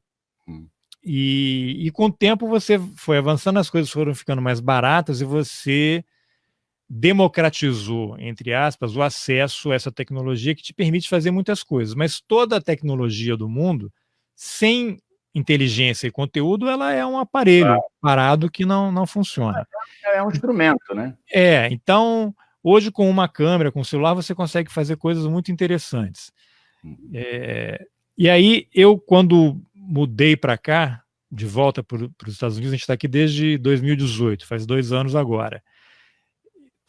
Estou cuidando das crianças, né? Tinha um livro para escrever, né? Tem que transcrever muita coisa ainda, só que você não senta e escreve um livro, né? Tem pesquisa, tem data, tem informação, a informação que você recebeu nem sempre é verdadeira, você tem que checar, ver jornal, é um processo lento, né? E aí você não senta e escreve, né? Aqui o caçula tem dia que ele acorda às 6 da manhã e tem dia que ele acorda às 8, então eu não consigo estabelecer uma rotina, e já percebi que virar à noite não funciona, porque no dia seguinte eu preciso funcionar. Então está tudo atrasado por conta disso. Mas eu... Aí a ideia do podcast. Então, no Brasil eu já ouvia podcast, né? Comecei a ver podcast, aí primeiro o podcast surgiu, eu acho, como os próprios programas de rádio, né? Você ouvia a rádio ao vivo, e aí ficava disponível no site. Depois eles criaram aplicativos, são agregadores de podcast, que você pode escolher o podcast que você quiser, e no seu agregador, né, no seu tocador de podcast, você faz a sua programação. É como se fosse um podcast, uma Netflix, né, do áudio. Você tem lá aquele cardápio de filmes e você escolhe, faz uma fila e ouve. O podcast é isso. Então eu já ouvia bastante, eu sempre tive muito interesse em trabalhar em rádio. Eu nunca trabalhei em rádio, eu fiz um estágio na Rádio Cultura como redator, mas nunca trabalhei em rádio como repórter, em estúdio. Eventualmente fiz uma participação ou outra quando era repórter da Agência Globo e da revista Época, porque era para promover as reportagens, coisa da própria empresa, né? Então o repórter que fez a matéria principal da semana ia lá e falava com o apresentador, uma coisa de 5 minutos. Então eu sempre tive esse interesse. E aí o podcast, você hoje tem várias plataformas que te permitem criar um podcast muito rapidamente e facilmente. Só que você tem que saber o que você vai fazer, porque você pode ir lá, grava, joga no ar, mas e aí? Você vai dizer o quê, né? Que história você vai contar? Quem você vai atingir? Vai estar aí uma coisa que vinha me incomodando há muito tempo, os jornais cada vez menores, os espaços cada vez menores. Então, mesmo que o jornal entreviste uma pessoa e dê uma página, que é acho que só caderno de cultura, essa página vai ter uma foto grande, vai ter uma outra retranca ali, um box, alguma coisa. Aí você vai entrevistar um escritor, um cineasta, um político, o cara vai ter uma página, ele vai responder o quê? 6, 7 perguntas. Você não tem ali. Então, e televisão pior ainda, né? Televisão pior ainda, e rádio. Sim. É 1 minuto e meio, 2 minutos. Então, ou você tem um programa que é TV a cabo, mas aí você vai para lá. E tem uma coisa que me incomoda muito, não só em TV, mas rádio e até em muitos podcasts, o apresentador, ele é estrela, ele é artista, ele quer aparecer mais do que o entrevistado e não deixa a pessoa falar. E aí você tem lá 10, 15 minutos em TV, que é uma coisa enorme, mas a pessoa não consegue contar a história. Né? E aí a minha ideia é assim, eu queria ter eu estava ouvindo podcasts que tinham 1 hora, 2 horas, vários episódios, em que a pessoa pudesse contar a história dela, que eu fizesse uma pergunta e ela tivesse possibilidade de desenvolver o raciocínio, de concluir o raciocínio dela e contar a história. É o que eu tento fazer, nem sempre consigo, mas é o que eu tento fazer. Eu tento falar cada vez menos, ser cada vez mais conciso, aparecer cada vez menos, porque eu sou o menos importante ali. Eu sou o canal, a plataforma para contar a história daquela pessoa. Porque eu sozinho ali não adianta, é uma pessoa fazendo pergunta. Por mais interessante que seja a pergunta, se você não tiver uma resposta à altura, aquela entrevista não existe. Tem até uma série recente da HBO chamada Chernobyl, passou... acho que ano passado, ou começo do ano, quem puder assistir vale muito a pena, porque é a história do acidente de Chernobyl, como o governo soviético tentou esconder aquilo, e quando não foi possível, os cientistas todos trabalhando ali para desenvolver uma defesa, como é que vai salvar as pessoas, e aí tem um personagem que eles criaram, que é uma cientista, que não existiu na vida real, mas ela digamos assim, ela foi a a reunião de vários cientistas, centenas de cientistas que trabalharam para tentar criar uma solução ali para proteger as pessoas e personificaram nessa personagem. E ela vai entrevistar um dos diretores de Chernobyl, responsáveis pelo acidente. Ele está no hospital, já doente e tal, e ela vai lá e quer saber como é que foi, o que causou o acidente, e ele fala: você acha que fazendo a pergunta certa vai te levar a alguma verdade? Aquela frase eu achei sensacional. Eu tento, não que eu vá conseguir verdade, porque a verdade é uma coisa muito relativa. A verdade de quem? De qual ponto de vista, né? E a minha ideia original era, eu comecei a anotar, quer dizer, eu queria ler uma entrevista com fulano, ouvir, mas não encontrava, né? Ou então as perguntas não atendiam a minha curiosidade. Eu queria fazer as perguntas, né? Às vezes eu ouvi uma entrevista, pô, mas você não vai perguntar disso, o cara levantou a bola, você não vai dar sequência e tal. Aí eu resolvi fazer o meu podcast. Aí eu comecei a anotar pessoas que eu conheço, porque como é que eu vou chegar nesses caras, né? Pessoas que eu não conheço. Então eu comecei a anotar amigos meus, pessoas que eu ou não são amigos ou eu conheço, tive relação, trabalhei junto, que escreveram livros. Eu comecei a ver que eu tinha uma lista enorme de pessoas que haviam escrito livros, feito filmes, documentários. E aí eu comecei a fazer conta, pô, eu vou fazer uma entrevista primeiro com esses meus amigos. E comecei a procurar as pessoas, aí bolei o nome roteiristas, porque eu estava inicialmente querendo fazer uma coisa para cinema, porque eu estava mais envolvido com roteiro, com documentário, e acabei que os temas foram me atropelando, né? A situação no Brasil foi chamando mais a minha atenção, e livros começaram a surgir em cima de situações contemporâneas, aí, atuais. Então, o primeiro passo foram as pessoas que eu conhecia, que eu conheço, que me deram entrevistas para vários dos episódios que eu fiz. E aí, eventualmente, aí eu sempre pergunto, né? Porque os colegas que estão no Brasil têm contato com os jornais ou com outras pessoas, aí eu peço, você conhece fulano? Me ajuda aí, faz uma ponte, me dá o e-mail e tal. Às vezes eu faço contato com a editora, via assessoria de imprensa e peço a entrevista. E os episódios em relação ao período da ditadura, muitos deles eu conheci por conta da série do Cabo Anselmo. Foram pessoas que eu já havia entrevistado para o documentário e que eu estabeleci uma relação, e são autores de livros. Então, eu fiz o contato e pedi, eles me deram as entrevistas. E são depoimentos que você não encontra em qualquer lugar. E aquilo que você falou do registro, o podcast ele está na internet, qualquer pessoa acessa a qualquer momento, de qualquer lugar, de graça. O dia que eu morrer, isso vai estar em alguém baixou em algum lugar, vai estar disponível. Eu acho que você garantir o acesso à informação é algo... O cara entra, para entrar, Júnior, é roteirices. Porque era de roteiro, né? Eu estava querendo fazer uma coisa para cinema. Eu não conheço, não sei nada disso, estou ouvindo você agora e quero assistir, ou, aliás, ouvir uma entrevista que você fez, que me interessa, por exemplo. Se entrar no Google e colocar roteirices, Carlos Alberto Júnior, vai aparecer lá. Né? Roteirices, podcast, Carlos Alberto Júnior, você vai cair lá no site, né? Eu faço por uma plataforma chamada Anchor, de Âncora, anchor.fm,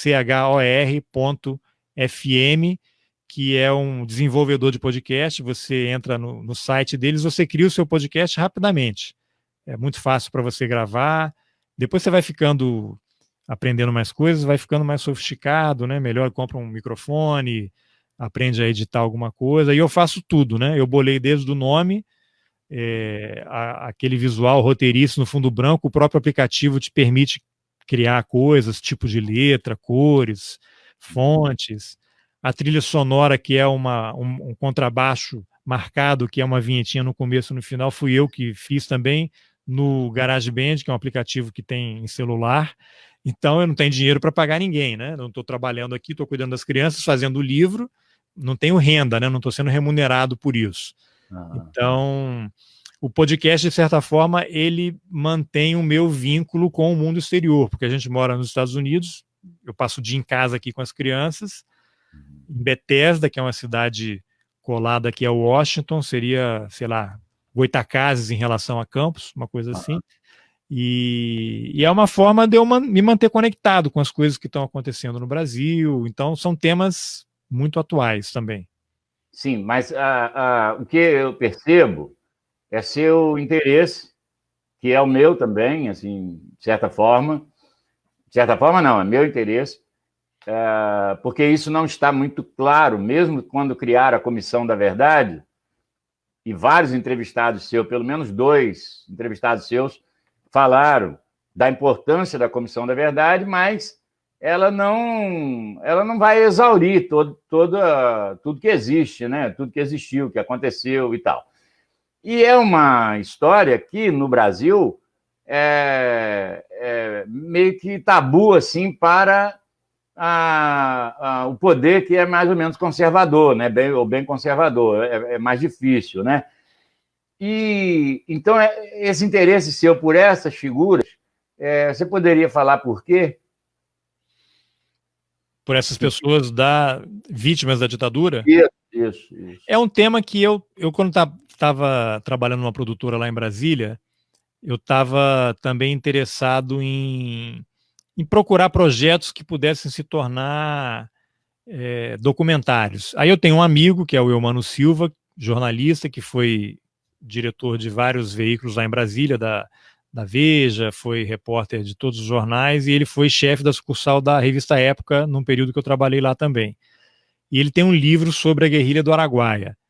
E aí eu, conversando com ele, perguntei se tinha algum tema que ele achava que pudesse resultar em algum documentário. Aí ele me falou da história da Soledad. Na verdade, o documentário do Cabo Anselmo começa com a Soledad. A Soledad é uma paraguaia, Soledad Barrete Viedma, uma paraguaia de uma família de comunistas lá no Paraguai, que teve que sair de lá por conta da ditadura do Stroessner.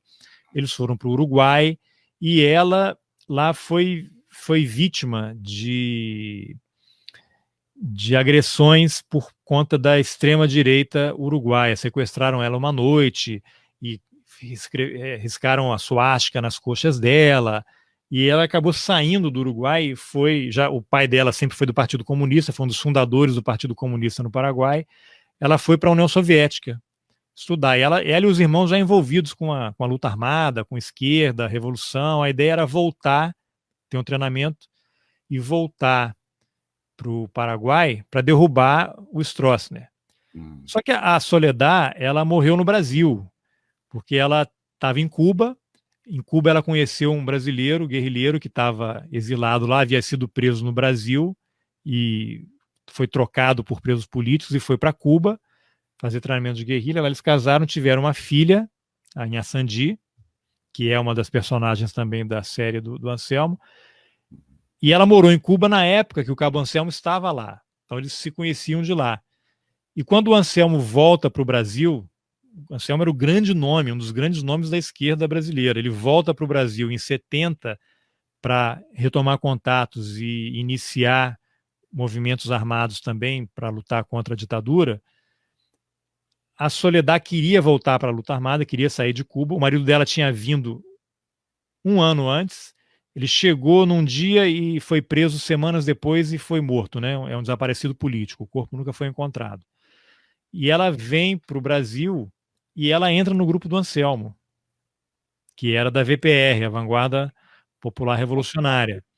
O Anselmo está no Brasil e ele fica responsável por organizar um grupo em Pernambuco para retomar a luta armada lá em Pernambuco, um dos focos guerrilheiros.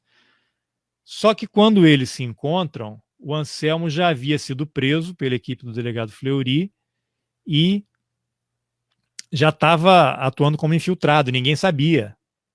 Prenderam ele num dia, soltaram, ele fez acordo, soltaram, continuou sendo monitorado e ele estava entregando todo mundo. Então o cara encontrava com ele, depois era preso, morria. E ele ficou atuando mais de um ano, entregando gente, e montou esse núcleo em Pernambuco para atrair mais gente, né? E todo mundo monitorado para serem presos ou mortos, torturados e mortos, como aconteceu com muitos deles. E a ação final do Cabo Anselmo acontece lá numa chácara em Pernambuco, Chácara São Bento, em que todo mundo foi levado para lá, estava todo mundo monitorado, e aí começa a informação de que o Anselmo era infiltrado. ele não ia ter mais como se sustentar no grupo, e ele acaba antecipando o fim da operação. A equipe do Fleury vai para Pernambuco e mata todo mundo. E a Soledad, como era, fazia um casal de fachada com o Anselmo, eles tinham uma relação que era de marido e mulher para fora, e eles tiveram uma relação também, acabaram se envolvendo. Então, Anselmo entrou para a história como o cara que entregou a própria mulher para a morte. Né? E aí o Eumano me falou, tem essa paraguaia que morreu aqui. Aí eu comecei a pesquisar. Aí veio a história do Anselmo. E aí eu comecei a procurar pessoas que conviveram com o Anselmo antes dele se tornar infiltrado, familiares de pessoas que foram entregues por ele, né, sobreviventes. E aí eu fui montando a estrutura para o documentário. São pessoas que eu mantive contato. E essa história eu fui me apaixonando cada vez mais. Eu sabia pouquíssimo da ditadura brasileira. Comecei a ler aqueles livros do Hélio Gaspari, comecei a ler livros de todo mundo, tudo que havia sido escrito, a me informar, e fui me apaixonando cada vez mais por esse tema. E acho que ainda tem pouco acesso na grande mídia, né? Você não tem... você tem um livro de um cara que escreve, mas isso precisa ser mais popularizado, até porque a transição para a democracia no Brasil foi traumática. Você pega desde a lei de anistia, que todo mundo fala, foi um acordo, não houve um acordo, né? Aquilo foi imposto, né? Os militares estavam no poder e fizeram uma lei de anistia que os protegia, né? É o único país que você tem uma lei de anistia em que o torturador é protegido, né? Que ele não pode ser punido por uma figura chamada crimes correlatos. Na época, eu escrevi e estava em Minas, em Belo Horizonte, fiz uma matéria sobre isso antes da abertura política, né? Porque isso tudo foi sendo programado e aconteceu do jeito que eles queriam, lenta, gradual e segura. Isso. Só que na hora que aprovaram a lei, ela anistia ampla, geral e restrita, certo? Aí os militares impuseram recíproca. Então nós éramos obrigados a botar a palavra recíproca, ou seja, ampla, geral e restrita e recíproca, que aí redundou depois nesse coisa que você falou aí, quer dizer, você perdoa... O que acontecia era, se um torturador, uma pessoa torturou um preso político, um militante de esquerda, se esse preso político ele foi anistiado, o torturador que tinha relação com essa pessoa anistiada, a anistia se estendia a ele, né, o crime correlato. Então, eles criaram uma lei para anistiar os criminosos, é o único caso no mundo. E aí você tem também o problema da Comissão Nacional da Verdade, algo que não aconteceu em outros países. Você pega Chile, Uruguai, Argentina, Paraguai, que foi a ditadura de 89, né, que acabou quando derrubaram lá o Stroessner, que morreu no Brasil, lá em Brasília, asilado. Acabou a ditadura, esses países imediatamente começaram o seu processo de Comissão da Verdade, apurar os crimes da ditadura. Tanto que na Argentina você tem lá generais que morreram, estão presos e morreram na cadeia, né? Foram condenados.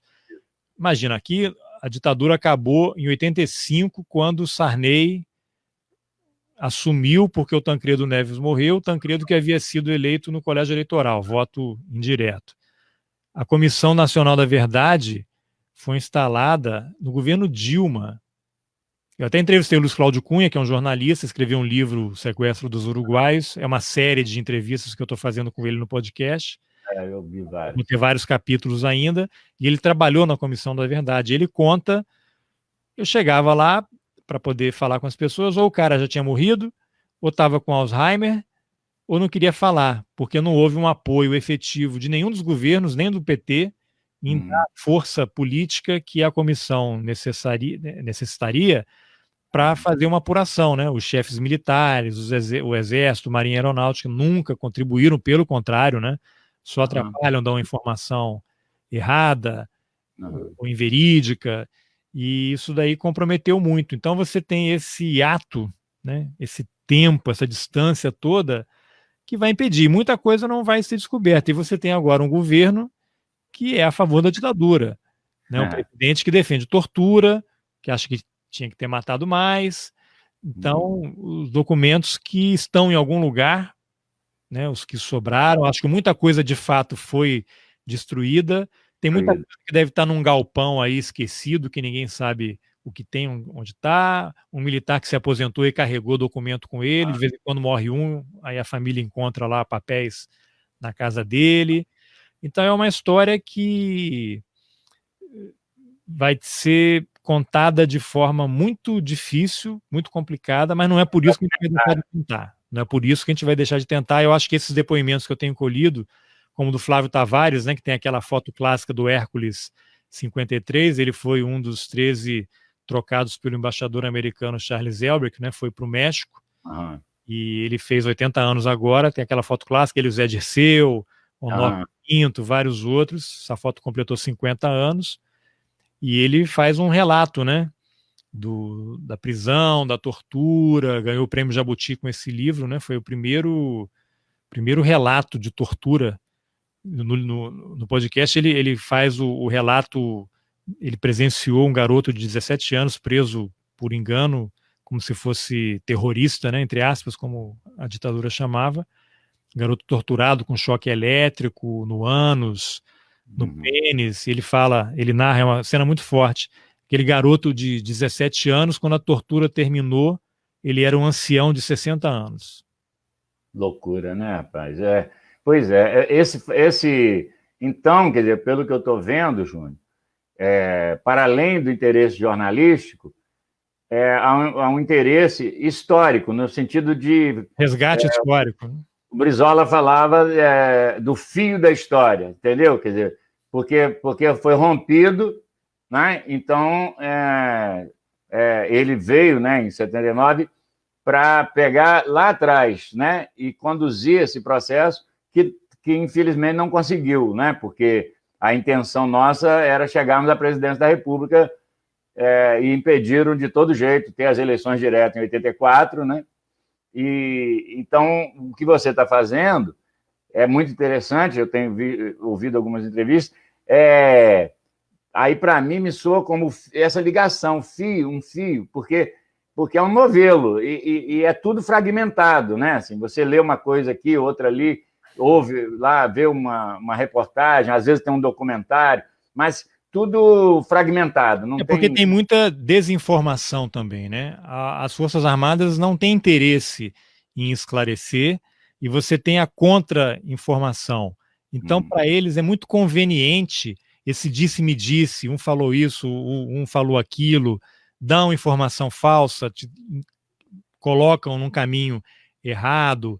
Tem esse episódio do Carlos Alberto Brilhante Ustra, né, um coronel que já morreu, que comandou o DOI-COD em São Paulo, torturador, o único torturador reconhecido pela justiça no Brasil, morreu sem ser punido. Ele escreveu 2 livros, né, A Verdade Sufocada, o outro eu não me lembro o nome, em que ele dá a versão dele, né, e ele omite, né, um monte de informação, e todo mundo que foi preso é uma pessoa que estava criminoso, que estava envolvido com determinadas situações que nunca aconteceram, ou morreu no caminho, morreu numa troca de tiros, quando se sabe que as pessoas eram levadas e torturadas e assassinadas. E o vice-presidente, o Mourão, que declarou numa entrevista, acho que para o Estado de São Paulo há algum tempo, dizendo que o Exército ajudou o Brilhante Ustra a escrever um dos livros dele, com envio de material, de informação, de documentos. Aí eu me pergunto, mas se não existe documento, que documentos são esses que foram disponibilizados para o Ustra escrever a versão dele do livro? Então aí você vai acreditar em quem? E você mencionou o Brizola, é interessante que quando eu estive no Paraguai, por conta do livro que ainda vai ser escrito, eu fui lá nos arquivos do terror, que foram descobertos lá no Paraguai. Foi a primeira vez em que houve um documento que confirmou oficialmente a existência da Operação Condor, que era a aliança entre as ditaduras sul-americanas para monitorar, prender, sequestrar, torturar e trocar presos políticos, né, e depois assassiná-los. Foi um documento encontrado lá na cidade de Lambaré, nos arredores de Assunção, em que havia uma sala cheia de documentos que ninguém sabia o que tinha. Quando chegaram lá, eram documentos, os arquivos da ditadura, né, paraguaia, com foto, pessoas que eram dadas como desaparecidas políticas, não havia registro nenhum da prisão, estava lá foto dele preso, foto dele depois de ter sido torturado, digitais, e foram todos eliminados depois. E nesse arquivo, você mencionou o Brizola, eu encontrei um relato, que o Brizola voltou para o Brasil em 79, né? Ele estava morando nos Estados Unidos, e ele entrou no Brasil, acho que pelo Paraná, né?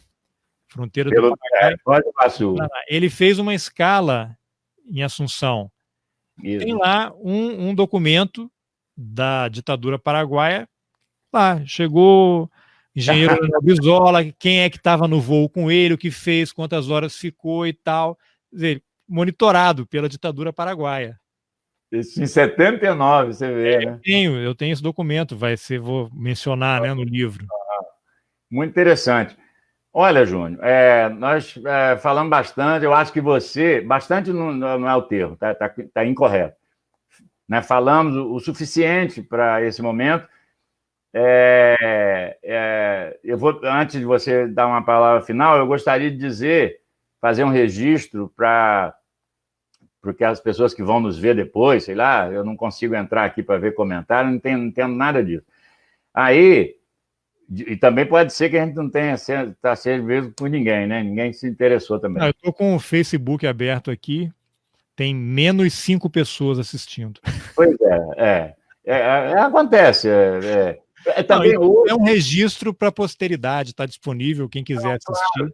E hoje também, por causa da pandemia, assim, claro que isso surge por causa da pandemia, muita gente se interessou por essas coisas. O que eu vi de gente, inclusive me convidando, para participar, porque todo mundo está fazendo. É uma overdose. Eu confesso que essa é a minha primeira live, eu nunca fiz uma live e eu não assisto live por uma série de razões. Primeiro que tem que ficar na frente assistindo. Isso. E elas são no horário das crianças jantarem, tomarem banho e dormir, então eu não consigo. Então, por isso que o podcast ele me dá essa possibilidade. Eu até sugiro que você crie um podcast, porque esse arquivo que vai ser gerado depois da conversa, você só arrasta o arquivo para o podcast e ele fica disponível em áudio. Depois a gente conversa offline para te dar as dicas.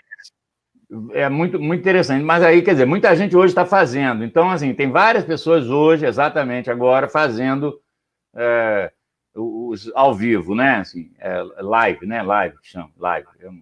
Aí, mas tudo bem, isso vai ficar disponível. Então, o que eu quero dizer é dar, primeiro, minha admiração por você, desde novo, dizer que isso é de uma importância muito grande. Desde esse dia, admiração, ó, surgiu o registro da admiração recíproca é esse. É verdade, é verdade. Que não é apenas uma entrevista, né? Então, assim, por quê? Não só por isso, por você mesmo, enquanto pessoa, enquanto cidadão, etc. Mas o que eu quero dizer, assim, como cara que se lança, porque as pessoas, eu acho que elas se acomodam demais, em geral, assim, as pessoas se acomodam muito. E tem aquela coisa assim, eu preciso ganhar o dinheiro, então ele está empregado, ele não arrisca, sabe? Ainda mais sair para cidades grandes, para a capital, como nós fomos. Quando eu fui, eu tinha a sua idade, mais novo até. E depois você abandonar tudo e ir para um outro projeto. Quer dizer, você fez tudo isso com uma calma, pelo menos calma não, você está me falando aí dos perrengues, mas assim, muito seguro. Por quê? Porque se você tem um norte, né, você tem a virtude, né, e a sorte, né? Quer dizer, então, eu esqueci como é que Maquiavel falava, virtude e... Até o bom goleiro precisa de sorte, né? Isso. Então, mas você tem que estar lá na área para defender, quer dizer, na trave. Então, você está lá. E isso, para mim, é admirável. Isso aí, para mim, é fantástico. E aí, eu até digo naquela coisa que eu postei, dizendo que você foi correspondente em Londres. Na verdade, Não, não na foi. verdade, você sempre se refere.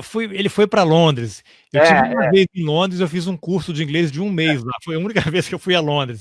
seu, Foi a é minha por única experiência. Mas é que eu acho que eu mandei por cartão postal quando eu estava lá estudando, isso, e isso, isso. você ficou com isso na cabeça. Mas eu nunca trabalhei, nem morei em Londres e nunca trabalhei na Folha também, você sempre menciona.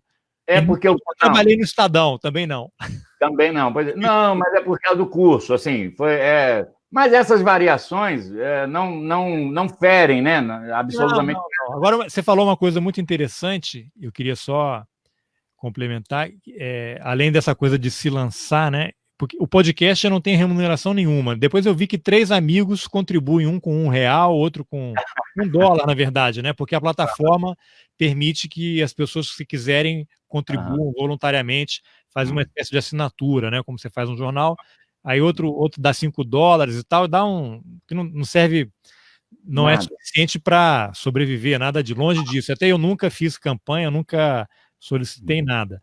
Então, Uhum. o podcast ele não me dá renda, não tenho renda. Eu faço porque eu gosto, né? Aham. Talvez se eu estivesse trabalhando, eu não teria disponibilidade para poder fazer o podcast. Mas eu acho o que alimenta, não só isso que você falou, de se lançar e de fazer o podcast, eu acho que é uma coisa que eu tenho e você tem, que é um incômodo.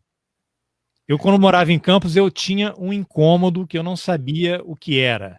Aham. Eu tinha que buscar alguma resposta, igual aquele filme Matrix lá com Keanu Reeves, que ele Isso. tá naquela, ele não sabe o que é um incômodo, né? Aí começa a receber coisa. É um chamado, não Aham. sei o que é que me motiva e me força a procurar essas coisas, a avançar. Por falar em incômodo, eu mandei para você, aliás, eu falei que meu livro saiu no e-book, Ah, sim.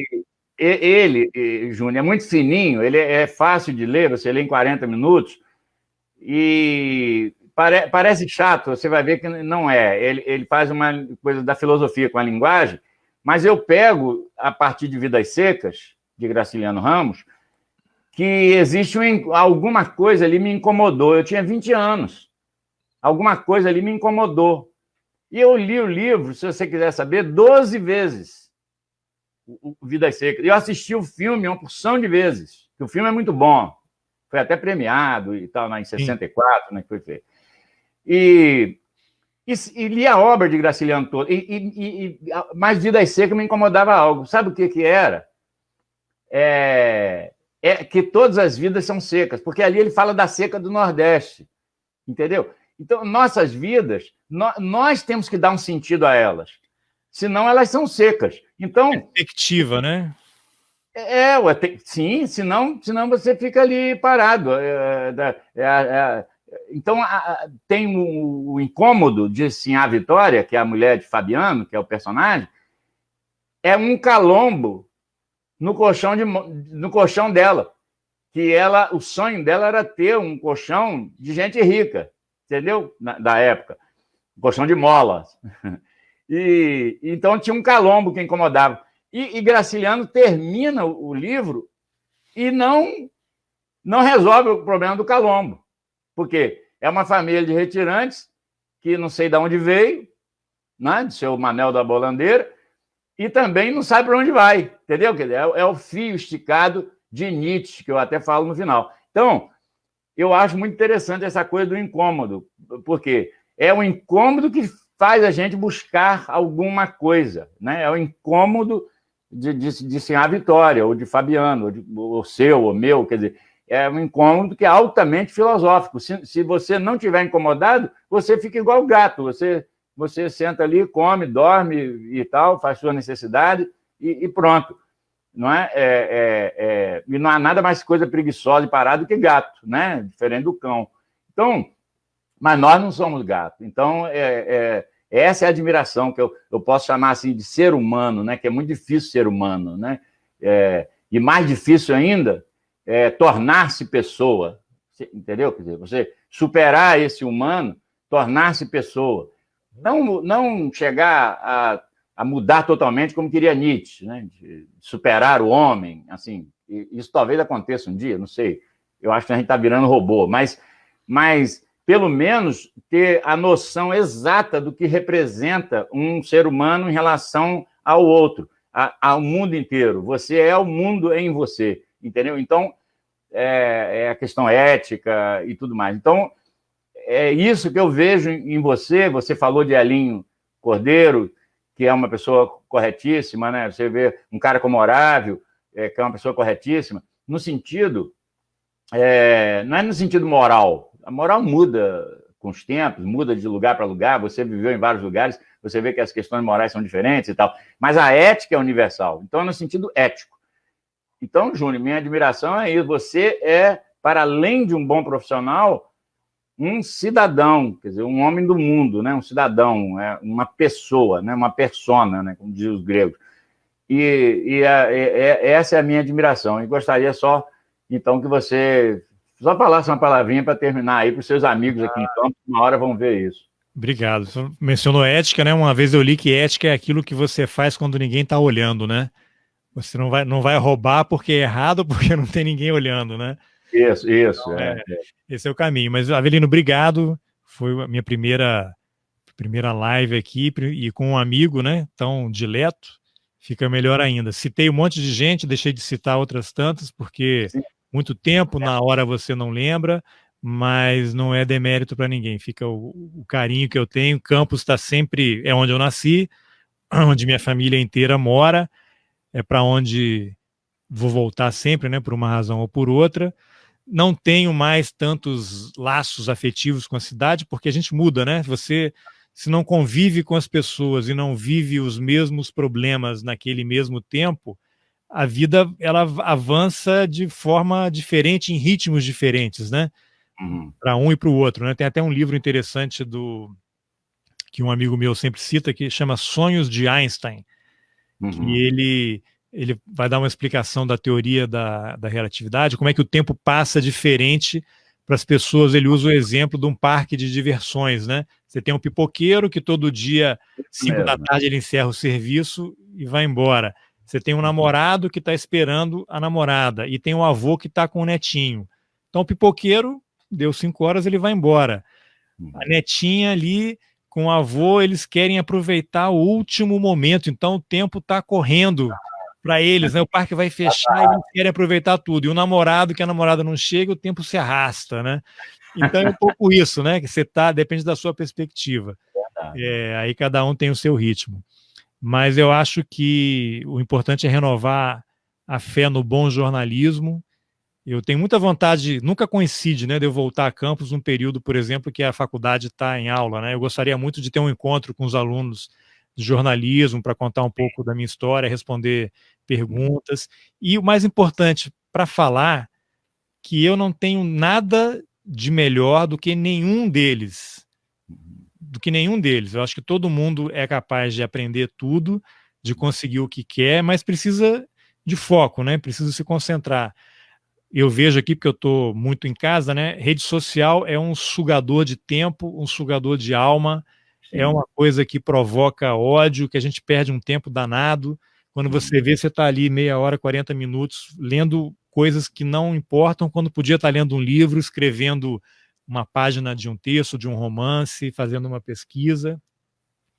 Se eu posso deixar alguma mensagem, acreditem no jornalismo de qualidade, não compartilhem fake news, não acreditem em grupo de WhatsApp, se informem, leiam livros, aprendam línguas, para não fazer como eu, que perdi o primeiro emprego lá em São Paulo porque não sabia falar inglês, porque se você não sabe outras línguas, não domina outros códigos, você vira refém da sua ignorância no sentido de não estar educado, né? Então, como é que você vai ler um livro em inglês que vai levar 1, 2 anos, ou talvez nunca chegue a ser traduzido para o português? Você vai ler à orelha uma matéria em jornal, você vai receber a informação sempre em segunda mão. Então, acho que tem que usar todo o tempo disponível para criar coisas boas, para se capacitar. Lógico que o descanso, né, o lazer é importante, mas eu renovo a minha fé aí no jornalismo. Espero que os jornais consigam se reinventar, porque é o que a gente faz, né? Esses relatos todos seus e meu aí, a gente foi se reinventando, né? Se a gente não se reinventar, Darwin já... Quem não se reinventa fica para trás, né? Não tem muita escapatória. Então, eu não sei quando vou voltar a Campos. Eu ia agora, em agosto, estaria aí, agosto, mês passado. Por conta da pandemia, a gente teve que cancelar as viagens todas. Teria sido uma oportunidade para a gente se encontrar, mas assim que eu tiver condições, queria combinar aí, deixar em aberto, estou me disponibilizando para eventuais convites para ter uma conversa aí com todos vocês. E obrigado aí, foi uma honra falar com você, Avelino. A honra é toda minha. Um abraço, meu amigo, um abraço para os seus filhos, sua esposa, e tá tarde aí pra caramba, você vai... Não, aqui é mais cedo, aqui é 1 hora mais cedo que o Brasil. É 1 hora mais cedo, tá, tá bom. Então tá, um abraço, Júnior. Valeu. Felicidade. Filosofando no Botequim. Argumento e apresentação do jornalista Avelino Ferreira.